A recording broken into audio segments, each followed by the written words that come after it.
আমরা কিন্তু যারা শুধু মণিপুরি না, বাংলাদেশের ক্ষুদ্র জনগোষ্ঠী বা আদিবাসী যারা আছি, আমরা আমাদের ভাষায় সাহিত্য চর্চা করছি নিজেদের মতো করে। কিন্তু এখানে সরকারি সরকারি পৃষ্ঠপোষকতা বা সরকারি প্রতিষ্ঠান বা অন্য ধরনের কোনো প্রতিষ্ঠান থেকে কোনো ধরনের পৃষ্ঠপোষণ আমরা পাই না, যেটা খুবই জরুরি। এটা না হলে একটা জাতি, একটা জনগোষ্ঠীর ভাষা এবং সাহিত্য বিকশিত হতে পারে না। এটাই হলো আমাদের বক্তব্য। ধন্যবাদ। ধন্যবাদ কাকা, আপনি অনেক সুন্দর করে গুছিয়ে বললেন। দাদা, আপনার কাছেও আমরা আসছি, তবে আজকে আরিয়ানের পাতাটা আসলে তো খুবই ব্যক্তিগত পর্যায়ে একটা আয়োজন, এবং এই আয়োজনটা শুধু আমার নিয়মিত আয়োজন না, দাদা সেটা জানেন। সবসময় আমরা আমাদের একটা ব্যস্ত জনজীবনের মাঝখানে যে সময়টা আমরা পাই, এই আয়োজন করার পেছনে আমরা বেশ কমাস সময় নিয়েছি, সময় সুযোগ সবকিছু মিলিয়ে। তবে আমি খুবই ক্ষুদ্র একজন মানুষ হিসেবে যেহেতু আমি এই সুযোগটা পাচ্ছি, আমি সেই সুযোগটার সদ্ব্যবহার করতে চাই। নিশ্চয়ই আমাদের এই অনুষ্ঠান যারা দেখছেন, যারা কবিতার মানুষ, যারা সাহিত্যের মানুষ, তাদের অনেকেই নিশ্চয়ই দেখতে পাচ্ছেন।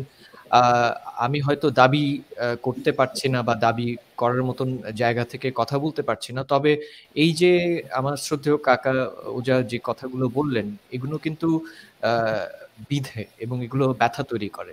আমার দেশের এত সুন্দর একটা ভাষা, সেটা আমি ক্ষুদ্র জাতিগোষ্ঠীর শব্দটা আসলে ব্যবহার করতে নারাজ, এটা আমার মানতে খুব কষ্ট হয়।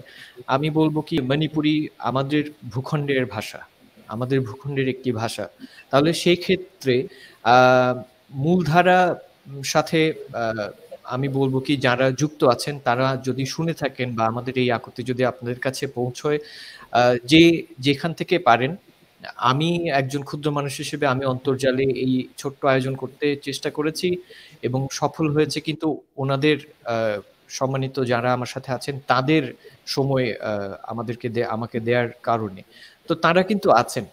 আপনারাও যদি একটু হাতটা বাড়ান, তাহলে আশা করছি যে এই যে মিষ্টি একটা ভাষা, এবং ভাষা থেকে সেই ভাষার অনুবাদ আপনি বাংলায় পড়তে পারছেন, তারা সেই দায়িত্ব নিচ্ছেন এবং করে আসছেন দশকের পর দশক ধরে। তাহলে আমরা এই ভাষাটা হারিয়ে যাবে না, এই ভাষাটা প্রজন্ম থেকে প্রজন্মে পৌঁছে যাবে।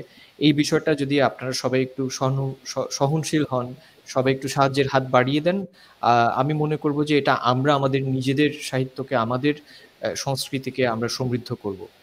এটা কোনো করুণা না, এটা কোনো বাড়তি কোনো কাজ না, এটা আমাদের সবার দায়িত্ব, আমাদের সবার করা উচিত। যেভাবে করে বাংলা ভাষায় আমি কবিতা চর্চা করছি, সেভাবে করে মেতে ভাষাতে যে কবিতার চর্চা, সেটাও আমি শুনবো। এবং এখানে বারবার করে একটা কথা বলছি যে অনুবাদের ক্ষেত্রে আপনি বাংলায় পড়তে পারছেন, সেই অনুবাদগুলো আপনার সামনে রয়েছে, হাতের কাছে পাচ্ছেন। তাহলে আমাদের কি সেই দায়িত্ববোধ আমাদের নেই যে আমরা একটু সামনে যাব, আমরা তাদের হাতটা ধরবো, তাদেরকে একটু সুযোগ করে দেব? এখানে কিভাবে সাহায্যটা হবে সেটা না, বাংলা একাডেমি যেভাবে কাজটা করছেন, বাংলা অভিধান রয়েছে, আমি বিশ্বাস করি যে বাংলা একাডেমির পক্ষে তো এই কাজটা করাটা সম্ভব।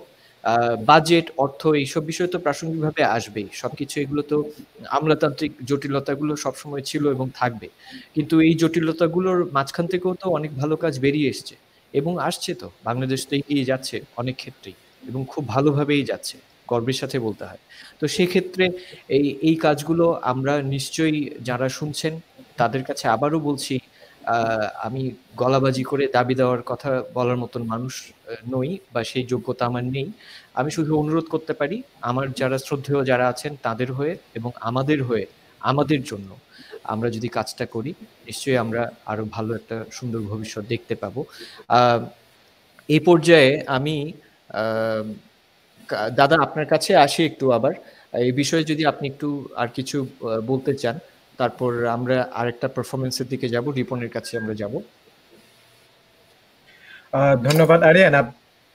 আপনি যেটা বলছেন যে আসলেই তাই, শুধু সরকার না, আমি বলছি যে বাংলাদেশে তো লিট ফেস্ট আমরা ইংরেজি বা বাংলা ভাষা ছাড়াও যে আদার ভাষা না বলে, আমরা যদি বলি যে মূল ভাষা বাংলাকে রেখে আমরা ইংরেজি ভাষা চর্চার জন্য এই ঢাকা ফেস্ট, তাই না, ঢাকা লিট ফেস্ট আমরা করতেছি।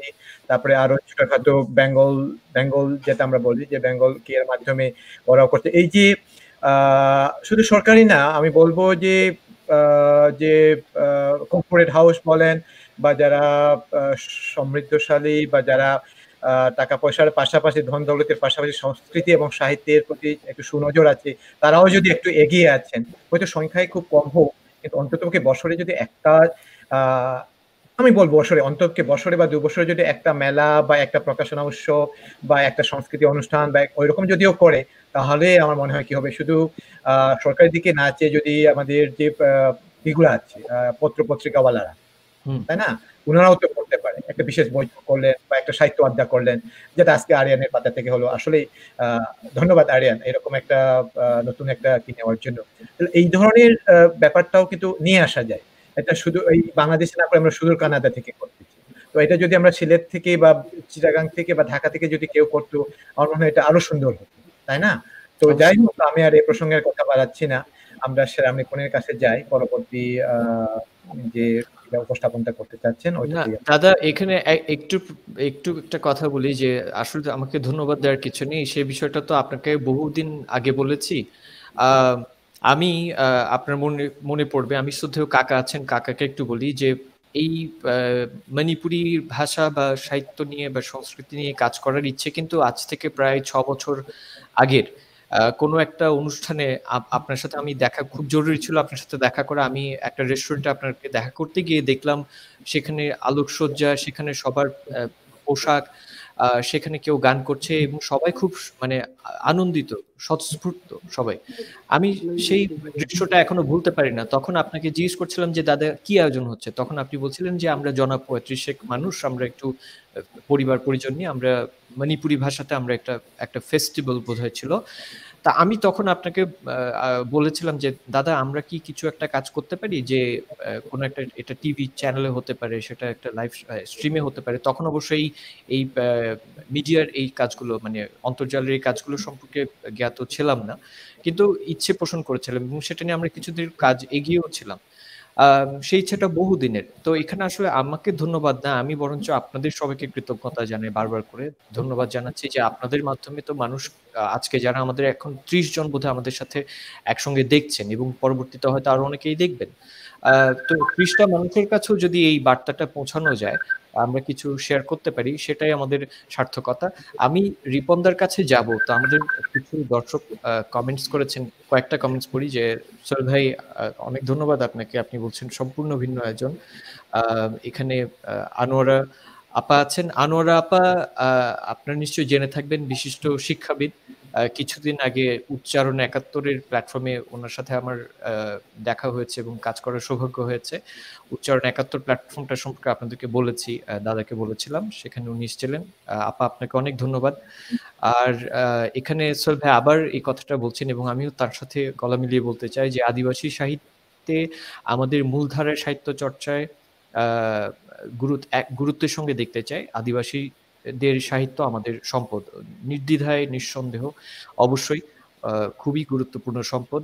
শিখা এখানে লিখেছেন যে আজকের আয়োজন ব্যক্তিগত পাতায় থাকবে না, শুধু অনেক গুরুত্বপূর্ণ বিষয় সবার কাছে পৌঁছে যাচ্ছে এই আয়োজনের মাধ্যমে। আমি আসলে একটা কথা সেই প্রেক্ষিতেই বলতে চাই যে আমার যে ইউটিউব যে চ্যানেলটি রয়েছে অরণ্য ০৭, অরণ্য 07, আমি দুঃখিত যে এখানে ঘোষণা করা হয়েছে ইউটিউবে যাবে, সেটি যায়নি। আমি এই আজকের অনুষ্ঠান শেষ হওয়ার ৪৮ ঘন্টার মধ্যে আমি আমার ব্যক্তিগত পেজে দিয়ে আমি ফেসবুকে শেয়ার করব। আপনারা যারা দেখতে পাচ্ছেন না, পরবর্তীতে আপনারা ইউটিউবে সেটি দেখতে পাবেন।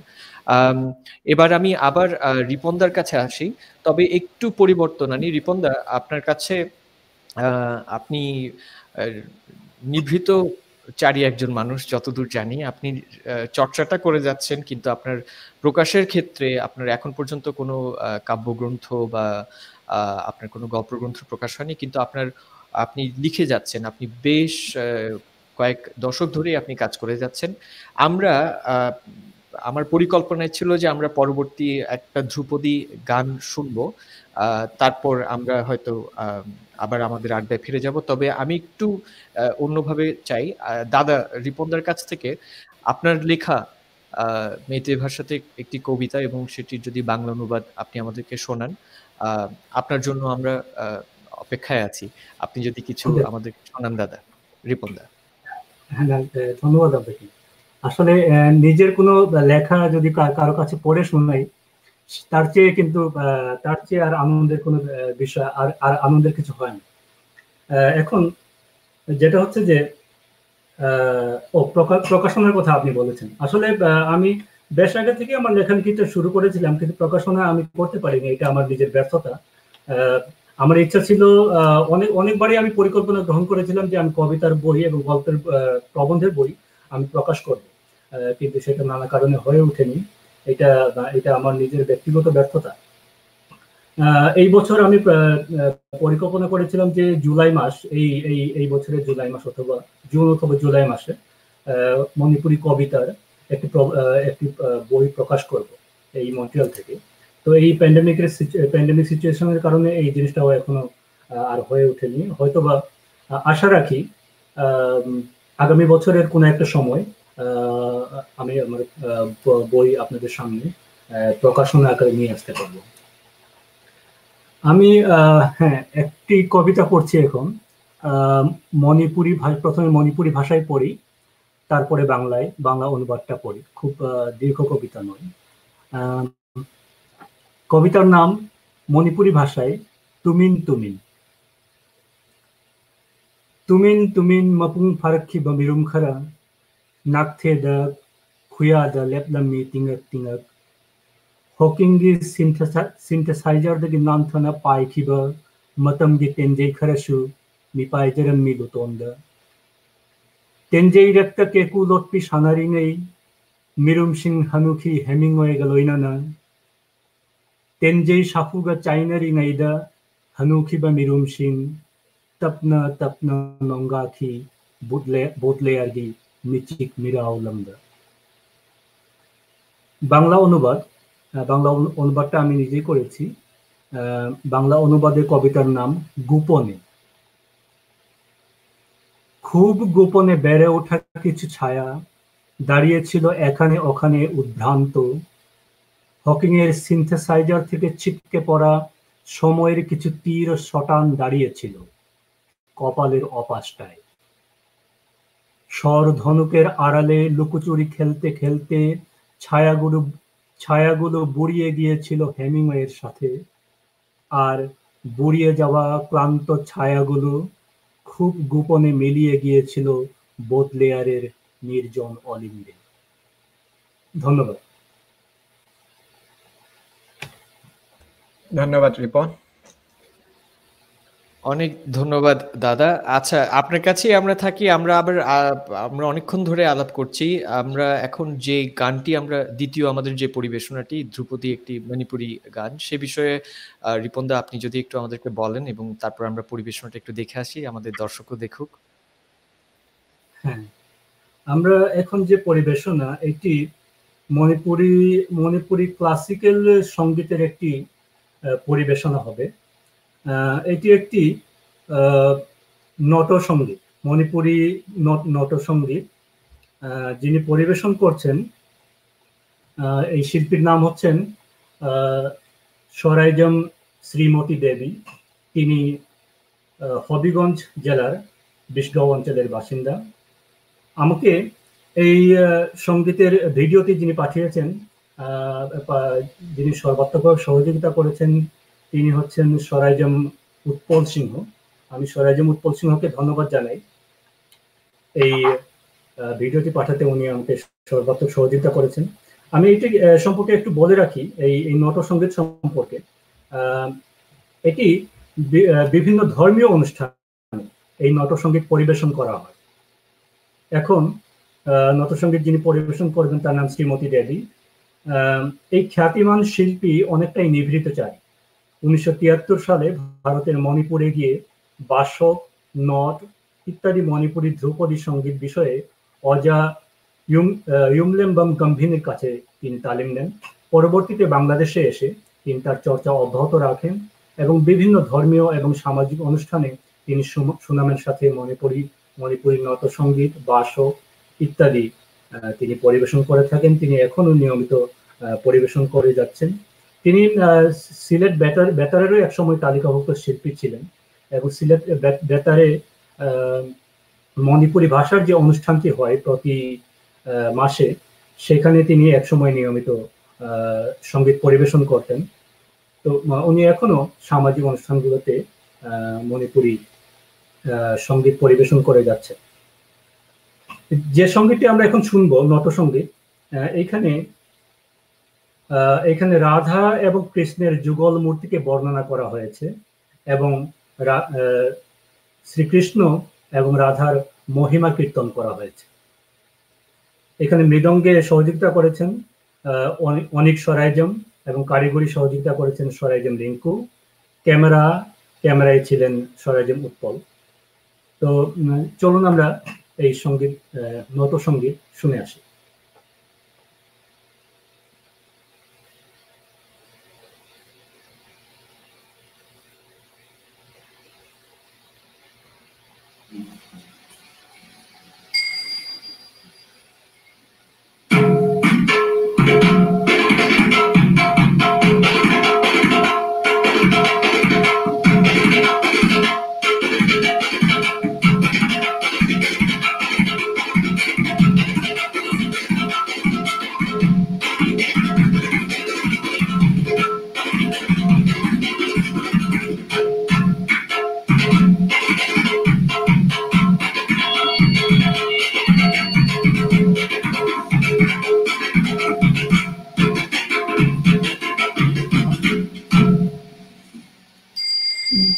Jagi mabu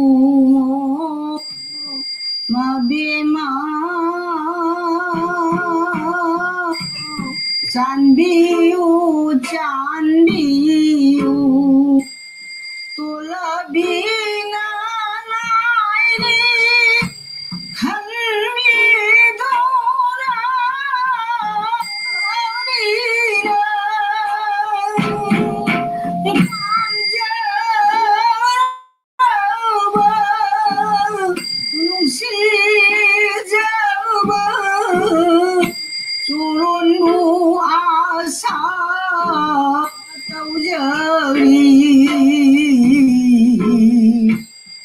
Jagi mabungo mabemay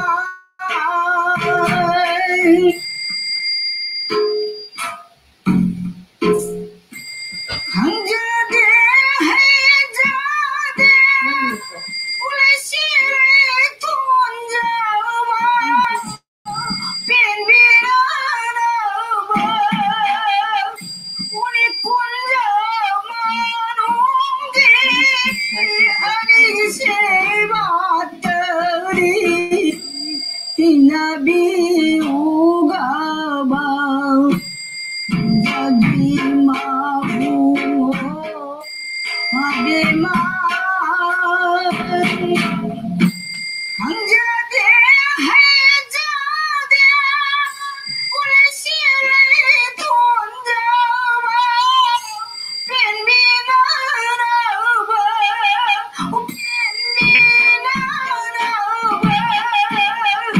uni kunja manungi ari sevatari panjai pinabiu jagi mabu mabema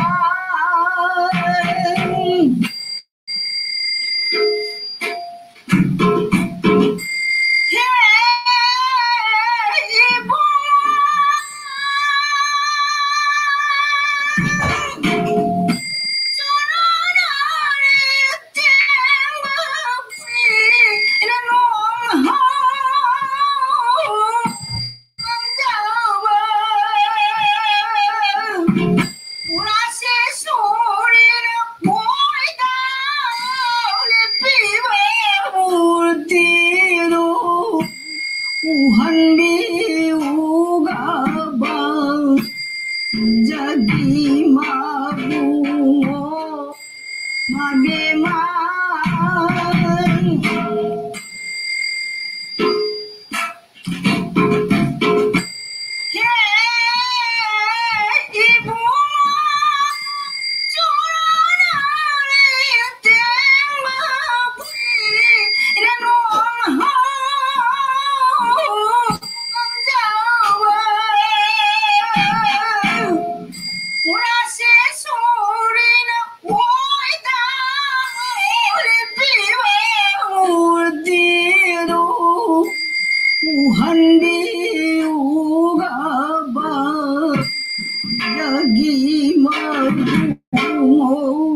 ধন্যবাদ আরিয়ান ভাই।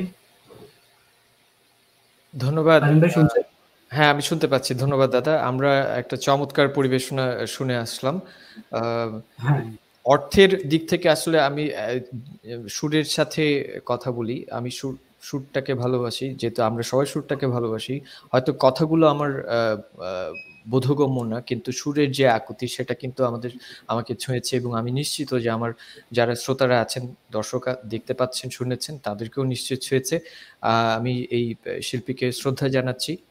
এর আগে যিনি ধ্রুপদী নাচ করেছেন তার প্রতিও ভালোবাসা, শ্রদ্ধা, কৃতজ্ঞতা জানাচ্ছি। আমরা আবার আমাদের আড্ডায় ফিরে আসি। আ দাদার কাছ থেকে একটু জানবো, প্রমোদার কাছ থেকে। আমি যতদূর শুনেছি যে কাকার কিছু গবেষণা, শ্রদ্ধেয় একে সেরাম কাকার কিছু গবেষণার আ পত্র বিভিন্ন বিশ্ববিদ্যালয়তেও পড়ানো হয়েছে। এই বিষয়টা নিয়ে যদি, আমি জানি কাকা হয়তো কথা বলবেন না, আপনি যদি একটু বলেন আমাদেরকে, সবাই একটু জানবে বিষয়টা। ধন্যবাদ দাদা।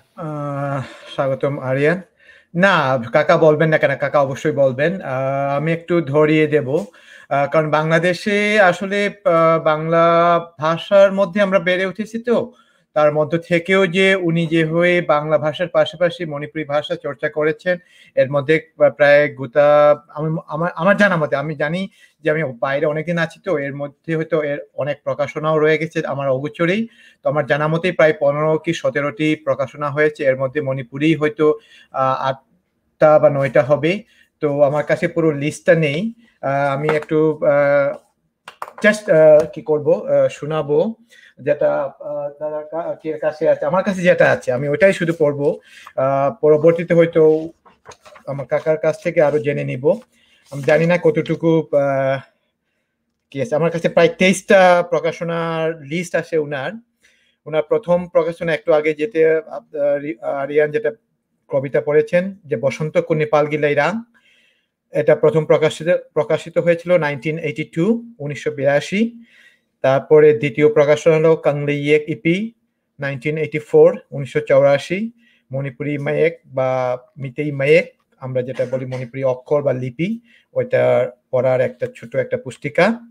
তারপরে তৃতীয় প্রকাশনা হলো চৈতন্য অধিবাস বাংলা কবিতা 1988।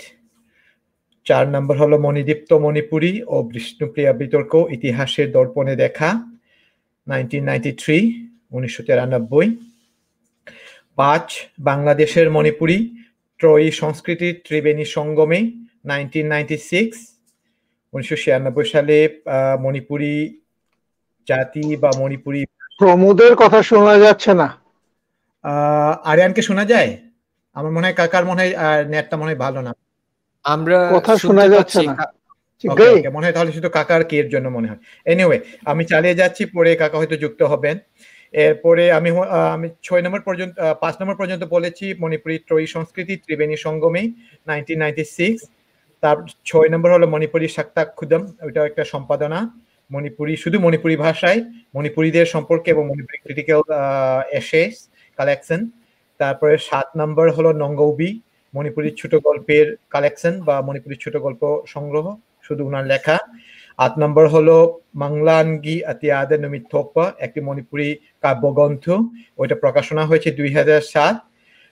9 নম্বর যেটা নবম যে প্রকাশনা, সেটা হলো মণিপুরি নাচম, এটা একটি সম্পাদনা, প্রকাশনা কিতে হয়েছে 2008।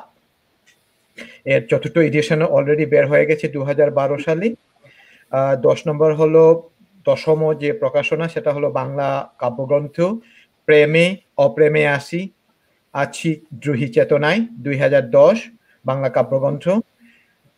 11তম প্রকাশন হলো অতোপ্পালেইরাং, এটা হলো মণিপুরি ভাষার মণিপুরি সম্পর্কিত এবং বাংলাদেশের বিভিন্ন যে কি বলবো সমস্যা সম্ভাবনা এগুলা নিয়েই তার একটি প্রবন্ধ গ্রন্থ, সম্পূর্ণভাবে মণিপুরি ভাষায় লেখা 2010 সালে আতোপ্পালেইরাং। তারপরে হলো 12 নম্বরে হলো বাংলাদেশ কি মণিপুরি সেইরেং, সম্পাদনা করা, এটা হলো বাংলাদেশের যে কবিতাগুলো আছে ওইটার বাংলা এবং মণিপুরি দু ভাষাতেই তার সম্পাদনা করা একটি গ্রন্থ। 13 নম্বর হলো একটি অনুবাদ গ্রন্থ, মণিপুরের বিশিষ্ট কবি এস ভানুমতি দেবী নির্বাচিত কবিতা, এটি বাংলায় অনুবাদ করেছেন, প্রকাশনা হয়েছে 2011 সালে। আর 14তম যেটা প্রকাশনা সেটা হচ্ছে মাইরা পাইবি, একটি উপন্যাস, এটা 2011 সালে প্রকাশিত, এটা বাংলায় লেখা। 15তম প্রকাশনা হলো 2011 সালে, এটা হলো বাংলাদেশের এবং মণিপুরের যে মণিপুরি কবিতাগুলো হচ্ছে এটা বাংলা অনুদিত লেখা বা কবিতা।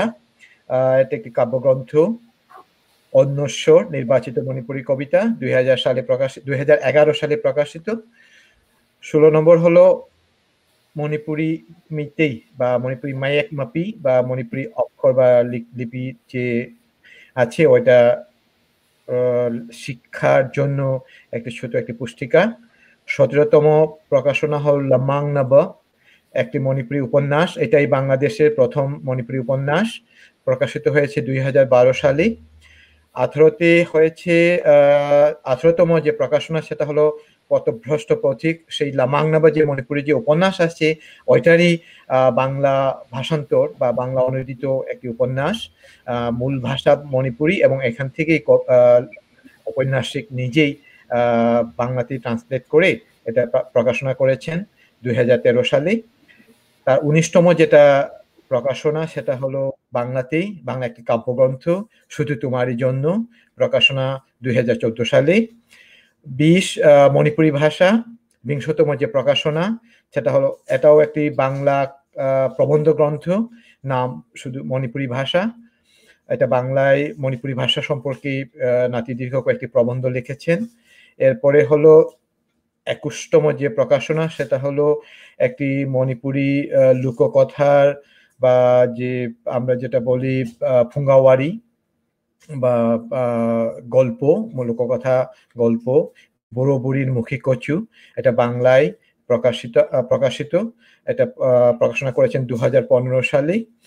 22তম যেটা 22তম যেটা প্রকাশন সেটা হচ্ছে মণিপুরি ভাষার শব্দকোষ 2015তে যে শব্দকোষটি করেছেন সেটা হলো বাংলা মণিপুরি দুভাষাতে এবং পাশাপাশি ইংরেজি অক্ষরও লেখা আছে এবং মেয়েক যেটা মণিপুরি ভাষার বা মণিপুরি বর্ণমালার বা ওইটাতেও লেখা আছে এবং পাশাপাশি যে ফনেটিক্স বলার জন্য আইপিএস সিম্বলও যুক্ত হয়েছে যাতে যেন উচ্চারণের সুবিধার্থে। আর 23তম হলো মণিপুরি ভাষা ও সাহিত্য 2016, এটা হলো মণিপুরি ভাষা এবং সাহিত্য সম্পর্কে বাংলায় লেখা একটি প্রবন্ধ গ্রন্থ। এরপরে নুংশিবাগি ট্যাংথারো, এটা হলো 24তম প্রকাশনা, মণিপুরি ভাষার একটি কাব্যগ্রন্থ, এটা প্রকাশিত হয়েছে 2016 সালে। তো এই পর্যন্ত হলো আমার কাছে লেখা। এটা ছাড়াও আরো অনেক লেখা হয়তো 2-1 বছর হয়তো প্রকাশিত হয়েছে, আমি 4 বছর হিসাব আমি বলতে পারবো না, কাকা সারাম হয়তো আরো বলবেন। আর এর মধ্যে উনি যেসব সম্মাননা পেয়েছেন আমি 2-1টা বলছি, আমি সবকিছু আমার কাছে নেই। সেটা হলো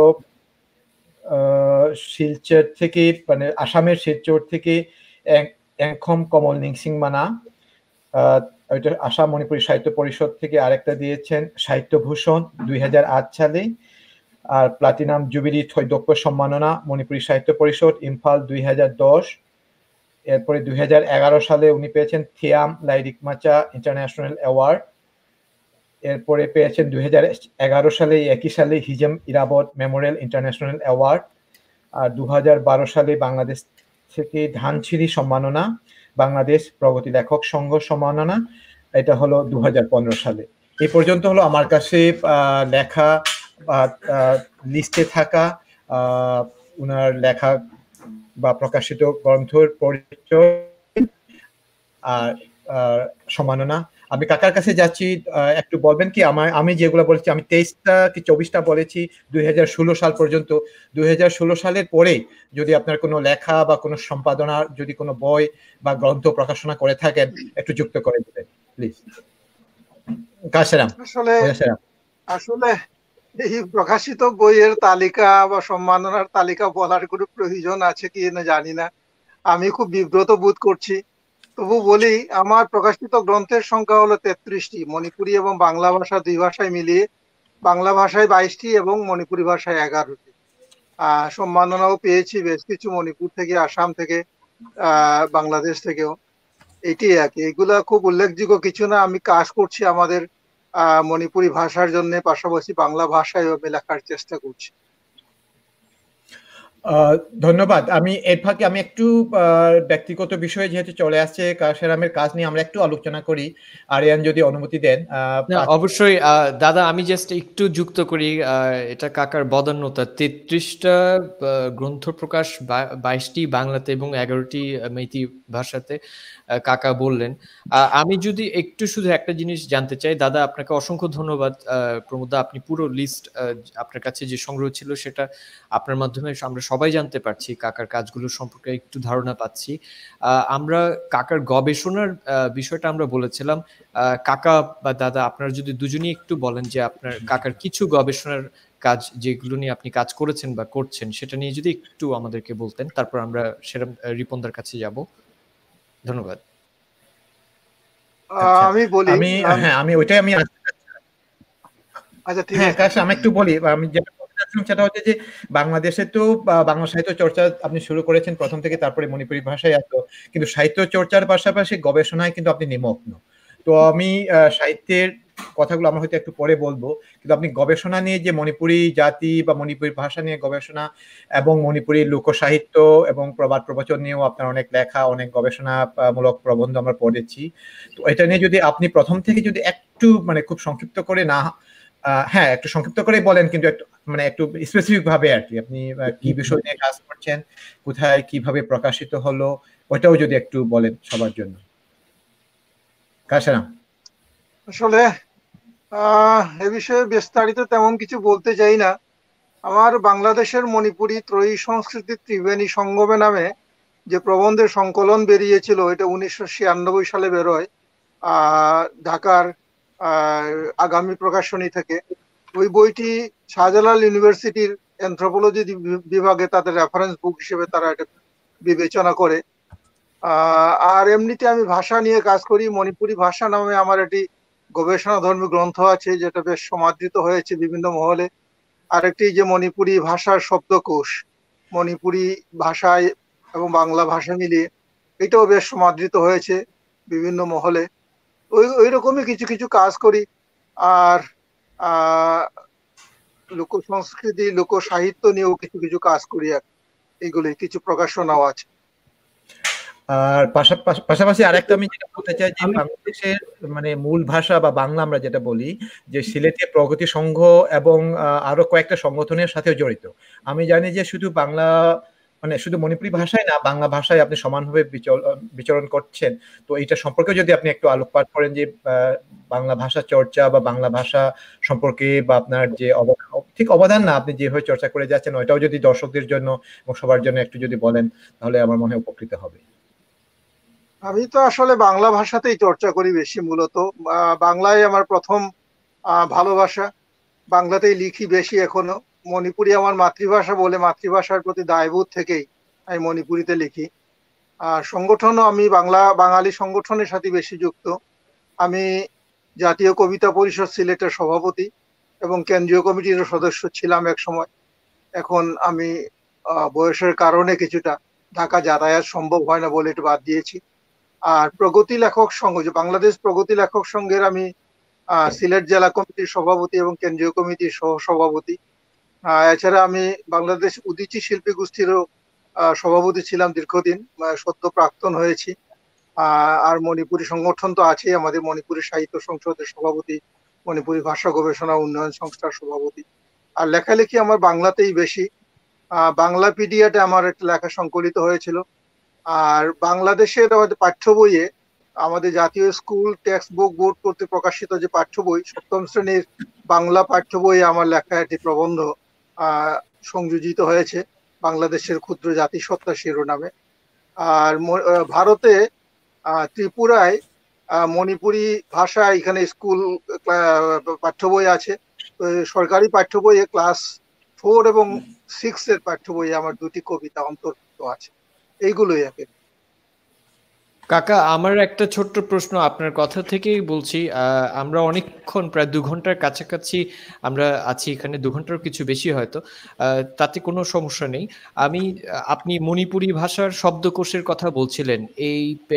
এটি কি এখন মানে আমার জানতে ইচ্ছে করে যে এটা কি বাংলা একাডেমি থেকে প্রকাশিত হয়েছে, বা যেমন করে আমরা বাংলা অভিধানটা পেয়েছি সেভাবে কি কোনো প্রক্রিয়াতে আছে এটা, বা এটা কি আমরা সেভাবে পাবো জাতীয় পর্যায়ে? এটা আসলে আমাদের নিজেদের উদ্যোগে করা হয়েছিল। এটা মূল কারণটি এটার পেছনে মূল কি ছিল, আমাদের যে বাংলাদেশের যে বিখ্যাত সাবেক প্রধান বিচারপতি হাবিবুর রহমান সাহেব, জাস্টিস হাবিবুর রহমান, যিনি আমাদের তত্ত্বাবধায়ক সরকারের প্রধান ছিলেন, তিনি তো ভাষা নিয়ে কাজ করেন দীর্ঘদিন ধরে। উনার সাথে আমার ব্যক্তিগত একটা পরিচয় এবং সম্পর্ক ছিল। সেই সূত্র ধরেই হাবিবুর রহমান স্যার আমাকে প্রস্তাব দেন যে আমরা দুজন মিলে মণিপুরি বাংলা শব্দ তিনি ঠিক করে দেবেন, আমি এটার মণিপুরি বের করে মণিপুরি বাংলা নিয়ে একটা শব্দকোষ বের করবো। অ্যাকর্ডিংলি তিনি বেশ কিছু বাংলা শব্দ তালিকাভুক্ত করে আমার কাছে পাঠান। আমি এগুলোর মণিপুরি করে সমস্ত কিছু রেডি করে প্রস্তুত করে প্রায় শেষ করেছি। এরকম সময় হঠাৎ করে হাবিবুর রহমান স্যার মারা যান, বলে আর এটা প্রকাশনা আর হয়নি ওটা। তখন আমি নিজের এটা দায়বোধ থেকেই আমি ওই লেখাটাকেই আরো সমৃদ্ধ করলাম। আরো অনেক, হাবিবুর রহমান স্যার একটা খুব ছোট্ট একটা ছিল, মাত্র 2-3 ফরমার হবে। আমি এটাকে আর একটু বড় করে অনেক শব্দ যুক্ত করে এর সাথে মণিপুরি বর্ণমালাও যুক্ত করলাম আমি।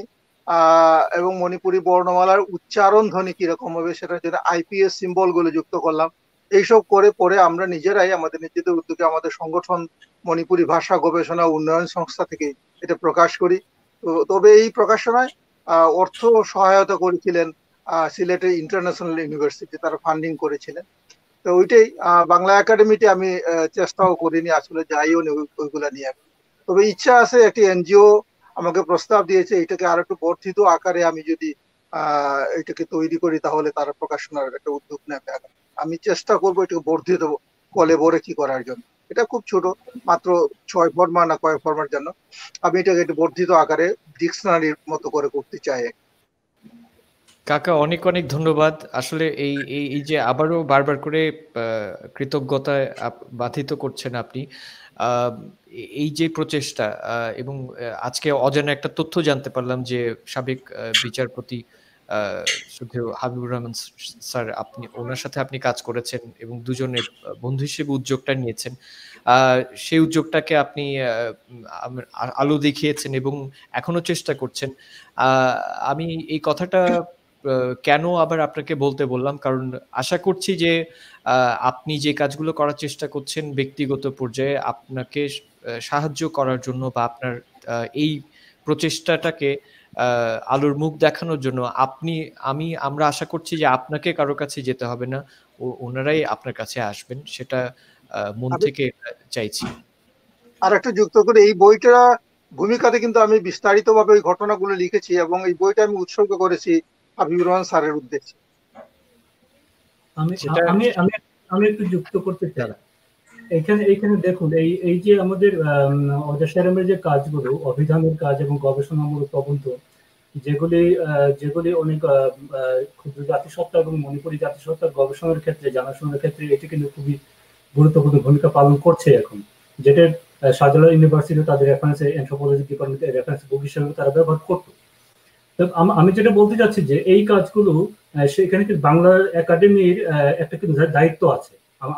আমার যেটা মনে হয়, এটা অনেকেই বলে থাকেন, এই কাজগুলো আমি শুধু মণিপুরি ভাষার ক্ষেত্রে বলছি না, অন্যান্য জাতিসত্তা যারা আছে তাদের ক্ষেত্রেও বাংলা একাডেমি কিন্তু এই কাজগুলোকে প্রণোদনা দিতে পারতেন। এরকম প্রকল্প কিন্তু একটা আছে। আমি যতটুকু জানি যে বাংলা একাডেমির একটা প্রকল্প আছে অন্যান্য জাতিসত্তার সাহিত্যকে প্রকাশ করার, সেটা উপন্যাস হোক বা গবেষণামূলক প্রবন্ধ হোক বা কবিতা, সেটাও কিন্তু বাংলা একাডেমির একটা প্রকল্পের মধ্যে আছে। কিন্তু সেই প্রকল্পটা কখনোই জোরালো আকারে তারা এটাকে সামনে নিয়ে আসেনি এবং জোরালো ভাবে এটা প্রকাশ করেনি। যদি এটা সম্ভব হতো, ভারতে কিন্তু এটার কোনো অনেক উদাহরণ, আমরা যদি উদাহরণ খুঁজি পাশের দেশে কিন্তু এই উদাহরণ আছে যে সরকারি পৃষ্ঠপোষকতায় এই ধরনের প্রকল্প, অভিধান, গবেষণামূলক কাজগুলো, অন্যান্য যে সাহিত্যের অন্যান্য বড় বড় কাজগুলো, সেখানে বাংলা একাডেমি একটা জাতীয় প্রতিষ্ঠান সহযোগিতা করে থাকে তাদের দায়িত্ববোধ থেকে। তো সেইটা বাংলা একাডেমি আমার ধারণা যদি ওনারা সুনজর দেন। তাদের একটা প্রকল্প কিন্তু আছে, বেশ আগে থেকেই সেটা আছে, কিন্তু সেটা জোরালোভাবে এখনো উঠে আসেনি। তো এটা বাংলা একাডেমির মতো প্রতিষ্ঠান এবং অন্যান্য সরকারি প্রতিষ্ঠান এই দিকটাকে একটু নজর দিবেন বলে আমরা আমরা আমরা আশা করি আর কি। দাদা, আমি শুধু একটা জিনিস বলি যে এখানে শুধু সরকারিভাবে কথাটা আসছে, পার্শ্ববর্তী দেশের কথা এসছে। যেমন আমি বাংলাদেশে এই মুহূর্তে তো নিশ্চয়ই অনেক ভালো ভালো প্রকাশনা সংস্থা রয়েছে, যারা এবং যাদের প্রকাশিত বইগুলো কিন্তু মানুষ এখনো তো বই কেনে এবং মানুষ বই পড়ে, না হলে তো সাহিত্যের শুধু তো সবকিছু পিডিএফ বা ইএফ সবকিছু ই ফাইল তো হয়ে যায়নি। মানুষ তো বইয়ের সেই গন্ধটা এখনো, আমার তো ভালো লাগে একটা বই, নতুন বই হাতে নিলে, সেরকম তো অনেক মানুষই আছেন। আমার কথা হচ্ছে শুধু সরকারি পর্যায়ে না, আমি যদি আমাদের এই বার্তা যদি অন্য কারো কাছেও পৌঁছায়, যারা প্রকাশনা সংস্থাগুলো আছেন তাদের কাছেও পৌঁছায়, তাদের কাছেও অনুরোধ থাকবে যে বলছি না যে আমার একটা গদ্যের বই ছেপে দেন, বলছি না যে আমার একটা পদ্যের বই ছেপে দেন, কিন্তু বলছি এই যে মানুষটার এই প্রয়াস, দুজন বিজ্ঞজন ওনারা ওনাদের শ্রম মেধা দিয়ে একটা শব্দকোষ তৈরি করেছেন, সেটা তো দাবি রাখতেই পারি। এটা অবশ্যই জোরালোভাবে দাবি রাখতে চাই যে যারাই শুনে থাকছেন তাদের সেই পৃষ্ঠপোষকতার জন্য যাতে এই বিজ্ঞ মানুষগুলো, এই মহামূল্য মানুষগুলো যাতে তাদের কাছে যেতে না হয়, আপনারা আসুন তাদের কাছে, আপনাদের আসতে হবে, সেটা দাবি জানাচ্ছি।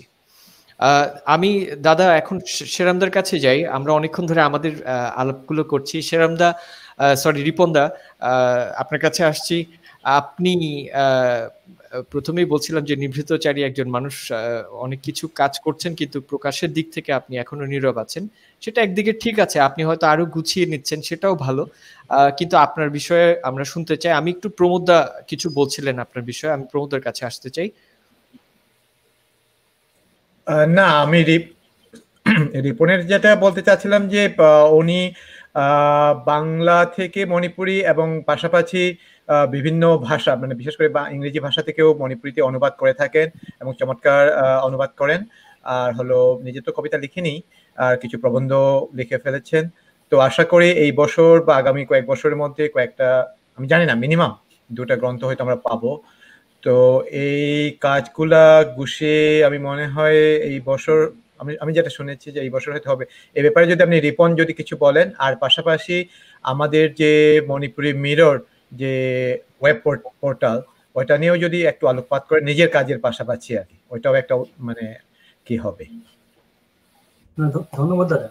না আসলে প্রকাশনের ব্যাপারে আমি আগেও একটু বলেছি। আসলে আমি আশা করি আর কি আগামী বছরের মধ্যে মণিপুরি কবিতার বই, একটি বাংলা কবিতার বই এবং একটি প্রবন্ধের বই, আমি আশা করি অ্যাটলিস্ট এই 3টি বই প্রকাশ করতে চাই। এইটা আশা রাখি আর কি। তো আর মণিপুরি মিরর, হ্যাঁ, মণিপুরি মিরর .com নামে আমরা যে সম্প্রতি যে আমরা যে ওয়েব পেজ যেটা শুরু করলাম, প্রমোদা তো আগেই একটু আলোকপাত করলেন এই বিষয়ে, আমি বিস্তারিত কিছু বলবো না। এটা আমরা শিগগিরই আমরা এটা আনুষ্ঠানিকভাবে লঞ্চ করব এই ওয়েবসাইটটি। আমরা আশা করি যে নভেম্বরের মাঝামাঝি কোনো একটা সময়ে আমরা সবাইকে জানিয়ে আনুষ্ঠানিকভাবে এটা লঞ্চ করব।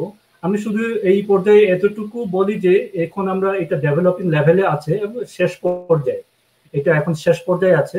আমাদের website design, developing, content develop করা, আমাদের আনুষঙ্গিক যে রিপোর্টার নিয়োগ করা, কন্ট্রিবিউটর ঠিক করা, আমাদের সমস্ত যোগাযোগের যে জায়গাগুলো, এই সংশ্লিষ্ট বিষয়গুলো, সেগুলো এখন চলছে। এবং আমরা যেটা আরেকটা একটু বড় ধরনের একটা কাজ করেছি, সেটা হলো যে আমরা রিপোর্টার আমাদের একটা নিউজ ওয়েবসাইট চালাতে গেলে তো আসলে রিপোর্টার প্রয়োজন হয়, কন্ট্রিবিউটর দরকার। আমি তাদেরকে আমরা অনলাইনের মাধ্যমে ট্রেনিং দেওয়ার আমরা ব্যবস্থা করছি এবং ট্রেনিং প্রক্রিয়া কিন্তু এখন চলমান। আমাদের 8 জন রিপোর্টার এখন অনলাইনের মাধ্যমে ট্রেনিং এ আছে, এখন রিপোর্টিং এর ট্রেনিং এ, যেটা তারা পরবর্তীতে মণিপুরি মিররে রিপোর্টিং এ বিস্তারিত হবে, তারা ব্যাপকভাবে সহযোগিতা করবে, রিপোর্টিং করবেন, অন্যান্য কন্টেন্ট গুলো লিখবেন মূলত। তো এই ট্রেনিং প্রক্রিয়াগুলো চলমান থাকবে। আমাদের পরিকল্পনায় আরো 15 থেকে 20 জন ছেলে মেয়েকে যারা খুব প্রতিশ্রুতিশীল, খুবই প্রতিশ্রুতিশীল, তাদেরকে আমরা নিয়ে আসছি, আমাদের তালিকা করা আছে এবং পরবর্তীতে তাদেরকে আমরা অনলাইনে ট্রেনার আছেন। তো এইটা চলছে এবং আমাদের এই কাজটা চলমান। আমি এইটুকু আরেকটা তথ্য একটু যোগ করি যে মণিপুরি মিরর .com যেটা হতে যাচ্ছে সেটা একটি মণিপুরি নিউজ ওয়েবসাইট আমরা বলছি। মণিপুরীদের জন্য। বাংলাদেশে তো শত শত হাজার হাজার হাজার নিউজ ওয়েবসাইট আছে ছোট বড়, কিন্তু মণিপুরীদের জন্য, মণিপুরীদের আমাদের একান্ত নিজস্ব একটি ওয়েবসাইট, যাতে যে একটি প্ল্যাটফর্ম যেখানে আমরা নিজেদের কথা, নিজেদের খবরগুলো প্রকাশ করতে পারি, নিজেদের দৃষ্টিভঙ্গিগুলো তুলে ধরতে পারি প্রবন্ধের মাধ্যমে, মতামতের মাধ্যমে। তো এই সমস্ত বিষয়গুলো চিন্তা করে আমরা এই প্রজেক্টটা শুরু করেছিলাম। প্রমুদা এটার অন্যতম উদ্যোক্তা, তিনি বেশ কয়েক বছর আগে থেকে এই কথাগুলো বলে আসছিলেন, এরকম একটা জিনিস করা দরকার। বাংলাদেশের ভিতর থেকে সেটা হয়ে আসছে না নানা কারণে। তো আমরা এখন এটা শুরু করলাম। তো এটা চলমান। আমরা আশা করি যেটা বললাম যে খুব শীঘ্রই আমরা এটা আনুষ্ঠানিকভাবে লঞ্চ করব, এবং এর ব্যাপারে আমরা অনেকের সাথে, সংশ্লিষ্ট অনেকের সাথে কথা বলেছি, ওনাদের সহযোগিতা নিয়েছি, ওনাদের উপদেশ নিয়েছি, এটা কিভাবে, কি প্রক্রিয়ায়, কিভাবে করলে আরো উৎকর্ষ সাধন করা যায়, আরো উৎকর্ষ মানে পৌঁছানো যায়, ডিজাইনের দিক থেকে, কন্টেন্টের দিক থেকে, এবং তার কার্যকারিতার দিক থেকে। তো এইটা চলমান প্রক্রিয়া। আমরা ভারতের বিভিন্ন সংশ্লিষ্ট অনেকের সাথেও আমরা আলোচনা করছি এই বিষয়টি নিয়ে। তো আমরা সবাইকে জানাবো, সবাইকে জানিয়েই আমরা আনুষ্ঠানিকভাবে লঞ্চ করব, এবং আশা করি আমরা খুব কার্যকর একটা বিষয়, কার্যকর একটা ওয়েবসাইট, যেটা গবেষকদের কাজে লাগে, তাদের কন্টেন্ট খোঁজার ক্ষেত্রে, গবেষণার উপাদান খোঁজার ক্ষেত্রে। যারা আমাদের আর্কাইভ একটা বড় বিষয় হবে আমাদের এখানে, আমাদের এই যে প্রকাশনাগুলো, আমাদের যে খুব গুরুত্বপূর্ণ প্রকাশনাগুলো, সেগুলো আমরা চেষ্টা করব ওই আর্কাইভে রাখবো আমরা। সেখান থেকে আমরা ডিজিটাল অ্যাক্সেস যাতে করতে পারে আমাদের পাঠক, আগ্রহী পাঠক, এবং যারা গবেষণার কাজ করবেন তাদের কন্টেন্ট এখান থেকে পাবেন আশা করি। তো সেইভাবে আমরা পুরো বিষয়টা বিল্ড আপ করার চেষ্টা করছি। সবাইকে জানিয়েই আমরা নিশ্চয়ই এটা আনুষ্ঠানিকভাবে লঞ্চ করব। ধন্যবাদ। এই ফাঁকে হ্যাঁ দাদা, হ্যাঁ আরিয়ান, আমি একটু কাকা সামের কাছে আমার একটা ওনার প্রসঙ্গ যেহেতু আসছে, আমি ওখানে বলতে পারিনি। আমার খুব জানার আগ্রহ, এবং আমার মনে হয় দর্শকদেরও জানার আগ্রহ, যে আমরা সবাই এখন জেনে গেছি যে অজাসেরাম বাংলা ভাষার পাশাপাশি মণিপুরি ভাষা, বা মণিপুরি ভাষার পাশাপাশি বাংলা ভাষাও চর্চা করেন। তো দর্শক বা পাঠকদের খুব আগ্রহ যে আপনি যখন কবিতা লেখেন, আপনার কবিতা আমি দেখেছি যে মণিপুরিতে 3টা, আর হলো বাংলাতেও 3টা। হ্যাঁ 3টা, আমি জানি না, হয়তো আরো বেশি হতে পারে আমার জানা মতে। মণিপুরিতে হলো বসন্ত কুনিপালগি লাইরাং নুংশিবাগি তেংথারল মাংলানগি আতিয়াদা নুমিথোপ্পা, আর বাংলাতে হলো চৈতন্যে অধিবাস, প্রেমে অপ্রেমে আসি, আদিদ্রোহী চেতনায় শুধু তোমারই জন্য। তো আমার যেটা কোয়েশ্চন সেটা হলো যে যখন আপনি লিখতে বসেন বা যখন আপনি কি করেন, তখন কি বাংলা ভাষা জন্য কি আলাদাভাবে চিন্তা করেন, না মণিপুরি ভাষার জন্য আলাদা চিন্তা করেন, নাকি একই কবিতা আবার বাংলা এবং মণিপুরি দুটাতেই লিখেন কিনা? আসলে আমরা যারা বাংলাদেশে আছি এবং আমরা যারা বাংলাদেশে লেখালেখি করি, মণিপুরি জনগোষ্ঠীর হলেও আমাদের কাছে কিন্তু বাংলাটাই বেশি স্বচ্ছন্দ। বাংলাতেই আমরা, বাংলাই কিন্তু প্রথম মাতৃভাষার মতো, যদিও আমরা বলি দ্বিতীয় মাতৃভাষা। সুতরাং চিন্তাগুলো আমরা বাংলাতেই করি বেশিরভাগ ক্ষেত্রে। মণিপুরি ভাষায় যখন লিখি তখন মণিপুরিতে লিখি, মণিপুরি ভাবি, কিন্তু বেশিরভাগ ক্ষেত্রে আমাদের চিন্তা চেতনাগুলো বাংলাতে, এবং বাংলায় শব্দগুলোই প্রথম চলে আসে অনেক ক্ষেত্রে, এবং পরবর্তীতে এটাকে অনুবাদ করি, মনে মনে অনুবাদ করি মণিপুরিতে, এরকম হয় অনেক ক্ষেত্রে। তো সুতরাং অন্তত আমার জন্য আমি বাংলা ভাষায় স্বচ্ছন্দ বেশি বলে আমি বাংলা ভাষাটাই প্রথম আমার কাছে প্রতিভাত হয়, যে কবিতা লেখার ক্ষেত্রেও, যে কোনো চিন্তা ভাবনার ক্ষেত্রে। অনেকে বলেন যে আপনি কোন ভাষায় স্বপ্ন দেখেন, এটা একটা গুরুত্বপূর্ণ প্রশ্ন। স্বপ্ন হয়তো দেখি মণিপুরি ভাষাতেই, কিন্তু কখনো কখনো বাংলাতেও দেখি, কারণ বাংলা আমার কাছে সমান গুরুত্বপূর্ণ, মণিপুরি ভাষার চেয়েও অনেক বেশি গুরুত্বপূর্ণ। আচ্ছা, আরেকটা প্রশ্ন। অনুষ্ঠান কি শেষ পর্যায়ে আমি বাংলায় একটি কবিতা পড়তে চাই, প্রেমের একটি কবিতা। সেই জায়গাতে দাদা একটু। হ্যাঁ, না আমি যেটা বলতে চাচ্ছিলাম, এই কারণে আমি জিজ্ঞেস করছি যে সাহিত্য চর্চা তো আমরা বাংলাদেশে থেকেই বাংলা ভাষা পরিমণ্ডলের মধ্যে গড়ে উঠছে। তো অনেকেই আমাদের, মানে বিশেষ করে মণিপুরের লোকজন আর কি, যে আমাদের কবিতাগুলা বা আমাদের সৃজনশীলতাগুলো যখন দেখে তখন তারা একটু থমকে যায়, কারণ ওনারা যেভাবে লিখে থাকেন মণিপুরে বা ইম্ফলে বা মূল মণিপুরে, তারা কিন্তু ঠিক আমাদেরটা ওই ধারার মধ্যে পড়ে না আর কি। তো এখানে আমি একটু সংযুক্ত করতে চাই, সেটা আমার ক্ষেত্রেও একই। তো তবে মণিপুরি ভাষা যেহেতু আমরা ছোটবেলা থেকেই লিখিত ভাষা না হলেও আমাদের কি বলে মৌখিক ভাষা হিসেবে পরিচয়, এবং বিভিন্ন এই যে গানগুলা হলো সবগুলো আমরা মণিপুরিতে এন্টারটেইন করি, বা মণিপুরি ছবি মানে ফিল্মগুলো আমরা বেশিরভাগ মণিপুরি ফিল্ম দেখি, তাই স্বপ্নগুলো আছে মণিপুরিতে, স্বপ্নগুলো আছে, কিন্তু ভাষা প্রকাশের ক্ষেত্রে আমরা বাংলাতেই বেশি স্বচ্ছন্দ বোধ করি। তো এখানে আমি আরেকটা অজাসারামের বাংলা কবিতা পাঠের আগে আরেকটা প্রশ্ন, আমি ছোট একটা প্রশ্ন রেখে দিতে চাই, যে আপনার যে কবিতা, বিশেষ করে কবিতায় বলছে, এই কারণে আপনার লেখার মধ্যে আপনি সৃজনশীলের মধ্যে সেটা একটা গল্প গ্রন্থ বা একটা উপন্যাস লিখেছেন, কিন্তু মূলত কবিতাই প্রাধান্য বেশি, এর জন্য আমি কবিতাই আলোচনা করতেছি বা কাব্যগ্রন্থগুলো নিয়েই। তো আপনার প্রভাব তো আমি দেখছি যে মণিপুরের যে অনেক বড় মাপের কবি আছেন, বা আপনি হয়তো অনেক গ্রন্থের সাথেও আপনি পরিচয় আছে এবং পাশাপাশি পড়েও নিয়েছেন, বা হয়তো অনেক প্রভাব হয়তো থাকতেও পারে। তো আমি জানতে চাচ্ছি যে আপনার যে কবিতাগুলা বা কাব্য বা কাব্য সৃজনশীলতায় কাদের প্রভাবটা সবচেয়ে বেশি? বাংলা কবিতা তো অবশ্যই হবে আশা করি, তো আপনি কাদের প্রভাব বা কিটাকে ছায়া বেশি পান আপনার নিজের লেখা বা কি মধ্যে? কাকা সারাম। আমি আসলে মনে করি আমার মধ্যে বাংলার প্রভাবটাই বেশি, কারণ আমরা জন্মই নিয়েছি বাংলার মধ্যে, চিন্তা ভাবনা করি বাংলায়, সবকিছু তো বাংলায়।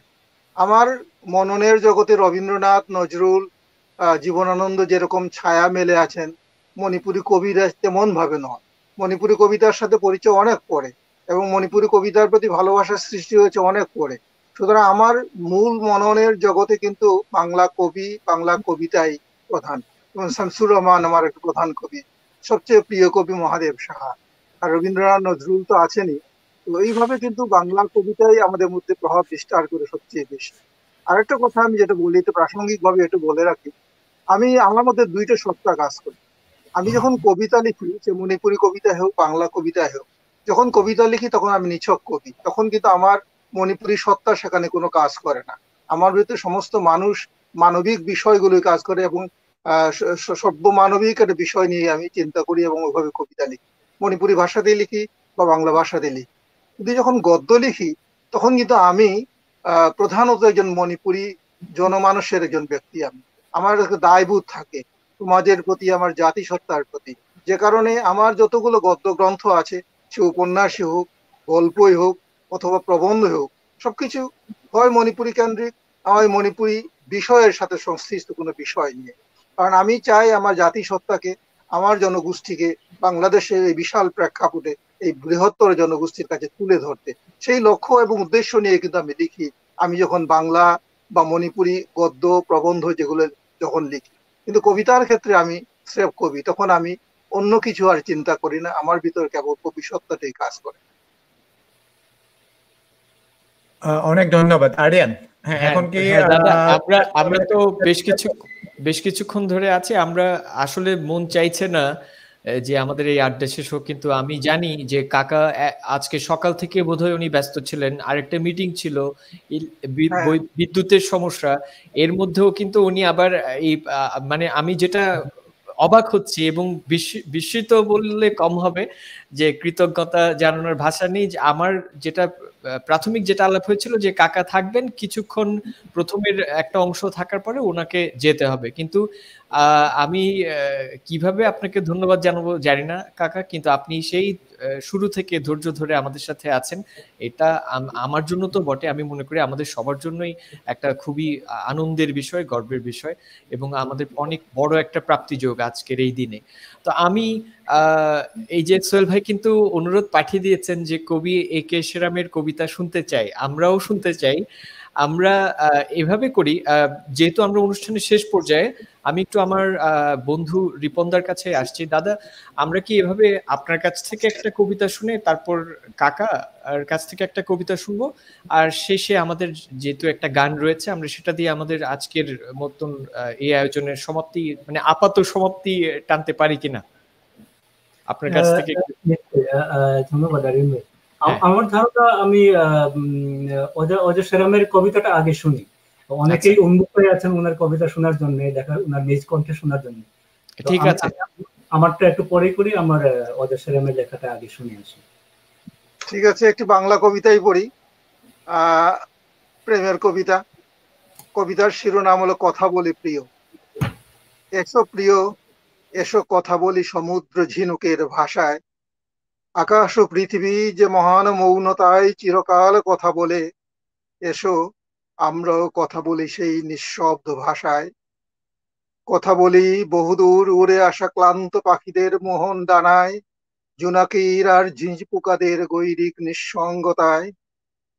শস্য ভরা মাঠ যে ভাষায় কথা বলে কৃষকের সাথে, বর্ষার ভরা নদী কথা বলে ক্রীড়ারত মাছেদের সাথে, ডগমগে লাউয়ের ডগা যে ভাষায় কথা বলে বিবাগী বাতাসের সাথে, কাল বৈশাখীর ঝড় যেরকম বিপুল বিক্রমে কথা বলে বিপন্ন বৃক্ষের সাথে, এসো আজ আমরাও কথা বলি সেই অপ্রাকৃত ভাষায়।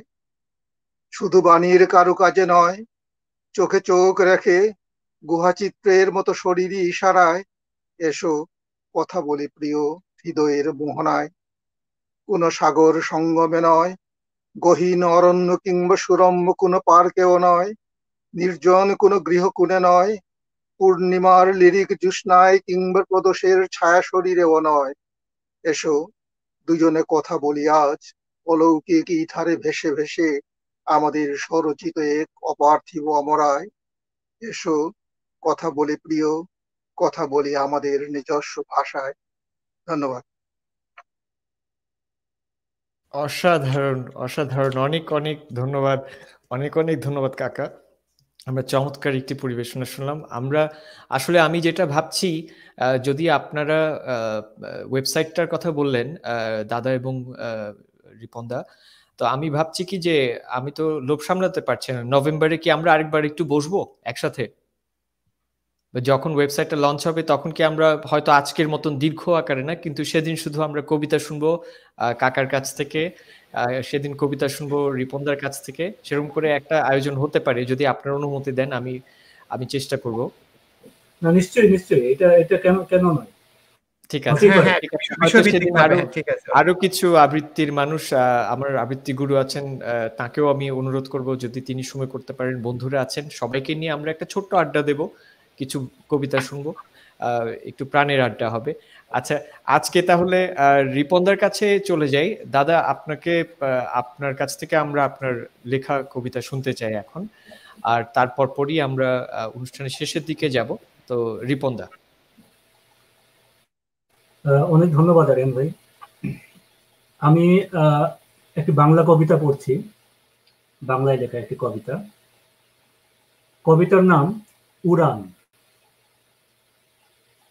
যে আলপথ চলে গেছে আকাশ গঙ্গার দিকে, পদাবলীর রাতগুলোতে যে পথে হেলে দুলে জোনাকির সাথে নির্ঘুম কেটেছে অনেকগুলো কৈবর্ত সময়।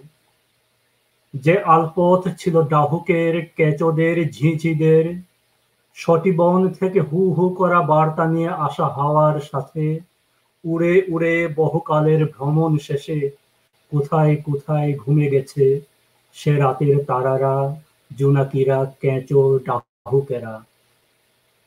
যে নদী বয়ে গেছে নিথুয়া পাথারে, যার ঢেউগুলি বলে গেছে একে একে আসন্ন দ্বিধার গল্প, পরাণের গহীনে ফেলে গেছে নিষিক্ত ফেনার মতো হাহাকার, যে নদী প্রতি বাঁকে রেখে গেছে বিবসা দিনের দীর্ঘশ্বাস, যাকে সঙ্গ দিয়েছে নৈরিতে নিরম্বু মেঘের পদচিহ্ন। সে নদী ছিল জেলেদের, রাখালের নিরার্থবাসীর কলতানের। সেই ঐক্যতানের সুর, লয়, নীর, সুরগুলো ভেসে ভেসে কোথায় যেন মিলিয়ে গেছে কোন নিঃসঙ্গ কবরের কৌমার্য নিস্তব্ধতার মতো। ধন্যবাদ। ধন্যবাদ দাদা, অনেক সুন্দর, অনেক ভালো লাগলো। আমার তো ইচ্ছে করছে না আসলে, অনেক বের হতে ইচ্ছে করছে না, আরো শুনতে ইচ্ছে করছে। আমি যদিও আজকে আমাদের বিদায় নিতে হবে, এটাই সত্য। এখন দাদা আপনার কাছে আবার ফিরে আসি, যে আমাদের সাথে আমাদের একটি শেষ পরিবেশনা আপনি ভিডিও সংগ্রহ করেছেন, একটি মণিপুরি আধুনিক একটি গান। সেই বিষয়ে আপনি একটু যদি আমাদের শিল্পীকে পরিচয় করিয়ে দেন এবং গানটি সম্পর্কে বলেন, আমরা তারপর পরই আমরা শেষ করব কিছু কথা বলে। সেরকম রিপনদা। যে সঙ্গীতটি যে গানটি আমরা এখন শুনবো, এটি মণিপুরি আধুনিক গান, মণিপুরি ভাষায়। শিল্পী হচ্ছেন আলপনা দেবী। তিনি নিউ ইয়র্ক যুক্তরাষ্ট্র নিউ ইয়র্ক থেকে তিনি এই গানটি আমাদের জন্য পাঠিয়েছেন রেকর্ড করে। আমরা শিল্পী আলপনা দেবীর এই গানটি শুনবো। আমি একটু বলে রাখি, বাঙালি পাঠক, বাঙালি দর্শক যারা আছেন তাদের বোঝার সুবিধার্থে আমি এই মণিপুরি ভাষার এই গানটি বাংলা ভাষায় আমি অনুবাদ করেছি, সেটা আমি একটু সংক্ষেপে বলি। গানের কথাটা এইরকম: যদি দেখা না হতো তোমার সাথে জীবনে আমার, ভালোবাসা কি জানা হতো না কখনো, হতাম না আমি এরকম তোমারই ভাবনায় পাগল পারা। যদি দেখা না হতো তোমার সাথে জীবনে আমার, ভালোবাসা কি জানা হতো না কখনো। শত কথা আছে প্রকাশের আশায়, হাজারো কথা আছে বলার অপেক্ষায়, বলতে তবু পারি না এ মুখে, তোমাকে যে আমি ভালোবাসি, তোমাকে যে আমি ভালোবাসি। যদি দেখা না হতো তোমার সাথে জীবনে আমার, ভালোবাসা কি জানা হতো না কখনো। প্রতি জনমে আমাকে তোমার ছায়ার মতো রেখো সঙ্গী করে, রেখো পাশে চিরদিন যতন করে, এ জন্ম যেন সার্থক হয়, এ জন্ম যেন সার্থক হয়। গানের মণিপুরি ভাষার গানের কথাগুলো বাংলায় এইরকম। চলুন আমরা এই গানটি এখন শুনে আসি শিল্পী আলপনা দেবীর কণ্ঠে।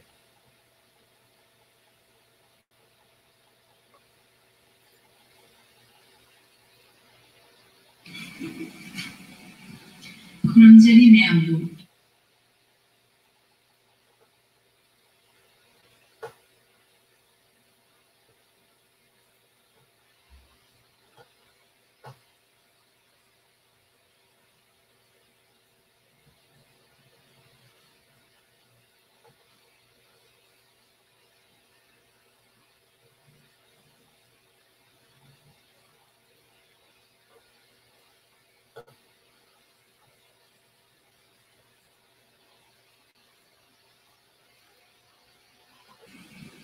Kuranjali Meambu, ay Alpona Devi, Ashi Muripuri, Adhanik Ishi Matan Meambu, Kudal Tanzeke, Ashayana Meambu.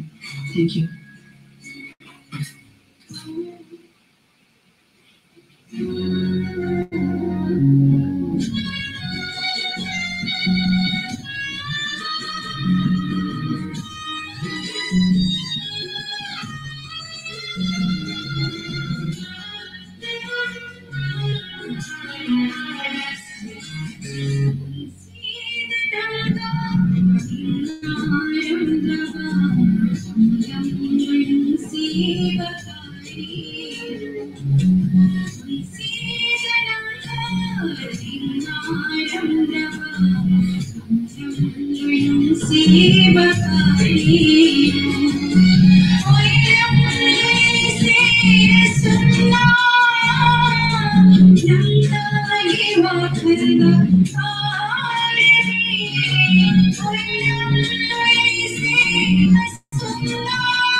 Hey,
আমি খুব সুন্দর। হ্যাঁ, আসছি আমরা সবাই একসাথে। আচ্ছা। হ্যাঁ, অনেক অনেক সুন্দর একটি গান শুনলাম, অনেক অনেক ভালো লাগলো। শিল্পীকে আমি ধন্যবাদ দিতে চাই, অসংখ্য ধন্যবাদ আলপনা দেবী। আমরা আশা করি পরবর্তীতে আরো পরিবেশনা আমরা শুনতে পারবো আপনার কাছ থেকে। চমৎকার। তাহলে আজকে তো অনেক লম্বা সময় ধরে আমরা কথা বললাম, আড্ডা দিলাম। আজকে আসলে অনেক আমার জন্য ব্যক্তিগতভাবে এই আরিয়ানের পাতার জন্য আমি বলবো যে একটা বিশেষ আনন্দের দিন।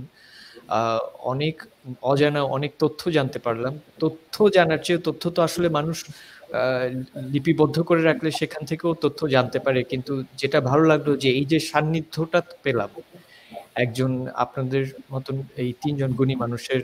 প্রথমত আমার শ্রদ্ধেয় কাকা একেশ্বরাম শুধু কবি এক বা গবেষক হিসেবে না, কিন্তু তার উচ্চারিত প্রত্যেকটি শব্দ আমি মনে করি যে আমাকে সহ সবাইকে কোথাও না কোথাও অনুপ্রাণিত করবে, কোথাও না কোথাও ভাবতে বাধ্য করবে। ভাষা নিয়ে, সংস্কৃতি নিয়ে, সাহিত্য নিয়ে একটা মানুষের আবেগ কোন উচ্চতায় থাকলে সে মানুষটি এত সুন্দর করে এত মুগ্ধতা ছড়িয়ে কথা বলতে পারেন। কাকা আপনাকে আসলে, যদি এখন তো প্যান্ডেমিক এবং এই দূরত্বের জন্য আপনি কাছে নেই, খুব ইচ্ছে করছে আপনাকে একটা ভালোবাসায় আলিঙ্গনে আপনাকে বেঁধে রাখতে। আশা করি পারবো, কোনো না কোনো একদিন তো নিশ্চয়ই দেখা হবে। প্রমোদদার কাছে আসি। দাদা, আপনাকে আর নতুন করে কি বলবো, আপনার সাথে আসলে সবসময় কথা হয়, কেমন আছো, তুমি ভালো আছো, এই আমাদের মানে আমাদের এই সামাজিক জটিলতার বিষয়গুলো নিয়ে আপনার সাথে কথা হয়, কিন্তু আলাদাভাবে আপনাকে এভাবে পাওয়া আসলেই প্রথম।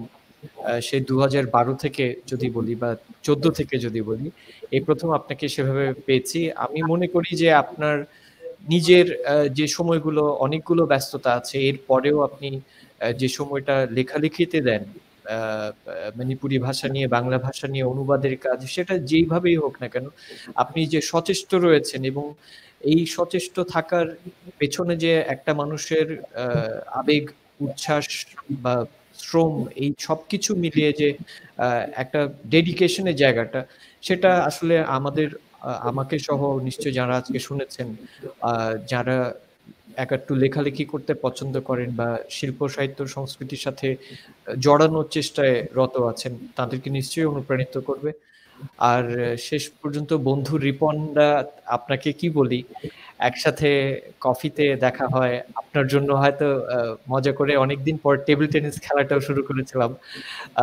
কিন্তু এই টেবিল টেনিস খেলতে গিয়ে আমাদের এই সাহিত্য নিয়ে কথা শুরু, তারপরে আলাদা করে একটু সময় দেয়, এবং যখনই আপনাকে চেয়েছি, সেটা রাতে 9টার পরে হোক, যেহেতু এখানে কাজটা করি সন্ধ্যে 7টা পর্যন্ত, আপনারও ব্যস্ততা থাকে, এরপরে এই বৈরী আবহাওয়ার মধ্যেও আপনাকে যখন ফোন করেছি বা দেখা করতে চেয়েছি, দাদা আপনি কখনো নিরাশ করেননি। এবং আপনার সেই ভালোবাসা এবং সাহায্য যদি না থাকতো, তাহলে আজকে আমরা যে 3টি ধ্রুপদী পরিবেশন আমরা পেলাম, কাকাকে সেটা হয়তো হতো না। সো আমি আসলে কথাগুলো আলাদা এভাবেই বলছি, কারণ একটা জিনিস যেটা ব্যক্তিগতভাবে অনুভব করি যে আমরা আসলে ভালোবাসার কথাগুলো, আমরা আসলে ভালো কথাগুলো খুব বেশি আমরা হয়তো বলি না। নেতিবাচক কথাতে পৃথিবীটা অনেক জায়গাতেই পরিপূর্ণ। নেতি কথার জন্য ইতি কথার যে সৌন্দর্য সেটা হয়তো অনেকটাই কোথাও, কোথাও ম্রিয়মাণ হয়ে যায়। তো আমরা যে সুযোগগুলো পাই, আমি এই প্যান্ডেমিকের সময় এটা আমার অনুধাবন যে গত ৬ মাসে একটা মানুষ যিনি যাকে ভালোবাসি বা যাকে শ্রদ্ধা করি তাকে সে কথাটা বলতে বাধা কোথায়? তাই নির্দ্বিধায় এখন বলতে শিখেছি এবং বলি যে আপনাদের ৩ জনকে বলি অনেক, অনেক ভালোবাসা এবং ধন্যবাদ আপনাদের ৩ জনকেই। আমি হ্যাঁ, হ্যাঁ দাদা। আমরা কি কিছু বলবো আর একটু হ্যাঁ, সমাপনী কথা? কাকা প্লিজ বলেন। অসংখ্য অসংখ্য ধন্যবাদ আরিয়ান আপনাকে। আরিয়ানের পাতায় কিছু কথা বলার সুযোগ করে দিয়েছেন। আসলে অনেক আনন্দের কথা বলেছি, অনেক অহংকারের কথা বলেছি, অনেক দুঃখ বেদনার কথাও। যারা শুনছেন বা দেখছেন তাদের প্রতি অশেষ কৃতজ্ঞতা। সবাই ভালো থাকুন, সুস্থ থাকুন। ধন্যবাদ। ধন্যবাদ কাকা। দাদা কোনো সমাপনী কিছু যদি আপনি অ্যাড করতে চান? হ্যাঁ, ধন্যবাদ আরিয়ান।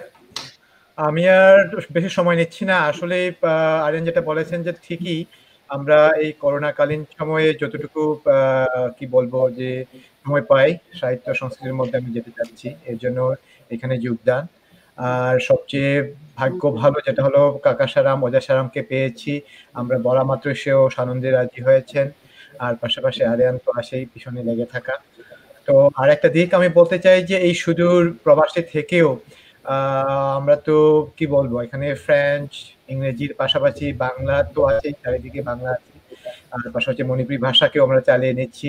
এখানে আর একটা কথা না বললেই নয়, যেটা হলো আমাদের কানাডায় এসেও আমি আর মণিপুরি বা মণিপুরি ভাষার বই বা মণিপুরি ভাষা থেকে আমি খুব একটা বিচ্যুত বা খুব একটা বেশি দূরে দিন যাপন করি না। এটা আরেকটা কারণ হলো আমি একটু বলি, আমাদের মন্ট্রিয়লেরই একজন গুরুজন শনি মনিহার, সিলেটের আসল বাড়ি, সিলেটের কাকা সারাম যেখানে আছেন ওই পাড়ারই, তো লালা দিঘির পাড়। তো উনি এখানে আছেন প্রায় 25-30 বছর ধরে। তো আমি এসে উনাকে পেয়েছি।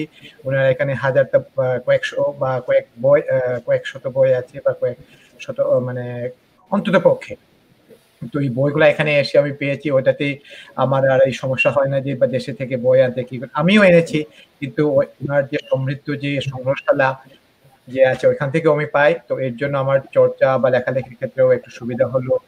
আর উনিও বেশ মণিপুরি ভাষায় লিখেন, এর মধ্যে 6-7টা বই প্রকাশনা করেছেন বাংলাতে, বিপরীতে। তো উনার আশীর্বাদ রইল। তো শেষে সেরাকেও আমরা পেয়েছি লাস্টে, এই কয়েক বছর সেও চলে আসছে মন্ট্রিয়লে। তো এভাবে একটা ভালো একটা টিম হয়ে গেল আর কি, শুধু মণিপুরীদের জন্য না, বাংলাদেশের বাংলা ভাষার যে মন্ট্রিয়লবাসী, যে আমাদের যে সাহিত্য সংস্কৃতির অনেকের সাথে আমার পরিচয়, যে টিপু ভাই, হ্যাঁ, তারপরে আরো অনেকেই আছেন, সবার সাথে পরিচয় হওয়ার হলো, আরিয়ানের সাথেও পরিচয় হলো। এভাবেই আমাদের অগ্রযাত্রা। এবং সবার কাছেই আমার শেষ আবেদন, বাংলা ভাষার পাশাপাশি বাংলাদেশের যে অপরাপর যে ভাষাগুলো আছে ওটার প্রতি একটু নজর দিবেন। যে যেভাবে পারে একটা বই কিনেও যদি আপনি উপকৃত করেন তাও ভালো। আর যারা পত্র-পত্রিকার সাথে জড়িত ওনারা একটু কষ্ট করে হলেও ল্যাটিন সাহিত্য নিয়ে আমরা ঘাটাঘাটি করি, ইউরোপের সাহিত্য নিয়ে, তারপরে আপনার মধ্যপ্রাচ্য, মিডল ইস্টের সাহিত্য নিয়ে করি। পাশাপাশি আমরা বাংলাদেশের যে অপরাপর যে ভাষাগুলো আছে ওটা নিয়েও একটু আপনারা একটু ভাবেন, চিন্তা করেন, আর একটু যদি দু কলম লেখেন। আপনার ধন্যবাদ। থ্যাংক ইউ আরিয়ান, ধন্যবাদ সবাইকে। ধন্যবাদ, ধন্যবাদ। আর রিপনদা আপনি যদি না দেখুন, আপনাকে বারবার ধন্যবাদ দিতে হয়। আসলে আজকে যে আলোচনার সূত্রপাত হলো, আমার আশা যে এটা শুরু হলো, আমরা এটা চলতেই থাকবে। আমরা আরো কথা বলবো, আমাদের সৃজনশীলতা, আমাদের সংস্কৃতি, ভাষা চর্চা, তার সমস্যাগুলোর কথা আমরা সবার সাথে শেয়ার করছি। আমাদের দর্শক মন্ডলী যারা আছেন, বাঙালি, মণিপুরি, অন্যান্য দর্শক যারা আছেন, তাদের কাছেও আমরা পৌঁছাতে পারছি। তো এটা একটা চলমান প্রক্রিয়া হবে আশা করি আরিয়ান ভাই। আলোচনা চলতে থাকবে। আর বিশেষভাবে আমার তাতন, আমার শ্রদ্ধেয় গুরুজন অজা সেরাম, আমি তাতন বলে পারিবারিকভাবে সম্বোধন করি, আজকে আমাদের মাঝে পেলাম, এটা আমার জন্য অত্যন্ত আনন্দের বিষয়। তো আপনারা ভালো থাকুন, আপনার দর্শক মন্ডলী আপনাদেরকে বলি সুস্থ থাকুন, ভালো থাকুন, আপনাদের সাথে আবারও দেখা হবে। হ্যাঁ, আমি সবার কাছ থেকে শুধু এই কথাটা বলেই বিদায় নিচ্ছি। যারা এতক্ষণ ধরে ধৈর্য ধরে আমাদের সাথে লাইভ দেখেছেন, বিভিন্ন কমেন্টস করে উৎসাহ দিয়েছেন, তাদের সবাইকে আন্তরিক ধন্যবাদ জানাচ্ছি, কৃতজ্ঞতা জানাচ্ছি। আমরা শেষেও একটা কমেন্ট পেয়ে গেলাম শিখার কাছ থেকে। হ্যাঁ, আপনাকেও অনেক ধন্যবাদ, কৃতজ্ঞতা। এতক্ষণ সাথে থেকেছেন। তো আমি শুরু করেছিলাম যে একটু মেইতেই ভাষাতে আমি সবাইকে সম্বোধন জানিয়ে শুরু করেছিলাম। চেষ্টা করছি মেইতেই ভাষাতেই বলে সবার কাছ থেকে বিদায় নিতে। সবাইকে অনেক ধন্যবাদ। মায়াম্বু থাগাতেচারি। ঠিক আছে? সবাই ভালো থাকুন। আবার দেখা হবে সবার সাথে। নিশ্চয়ই অনেক ভালো থাকবেন। স্বাস্থ্যের দিকে নজর দেবেন কাকা। আপনাকে অনেকদিন সুস্থ থাকতে হবে, আরো স্বতঃস্ফূর্ত থাকতে হবে। তারুণ্যের উচ্ছ্বাস আপনার মাধ্যমে আমাদের মধ্যে ছড়িয়ে পড়বে। এটাই আপনার জন্য শুভকামনা জানিয়ে সবাইকে ধন্যবাদ জানিয়ে বিদায় নিচ্ছি। ধন্যবাদ। ধন্যবাদ।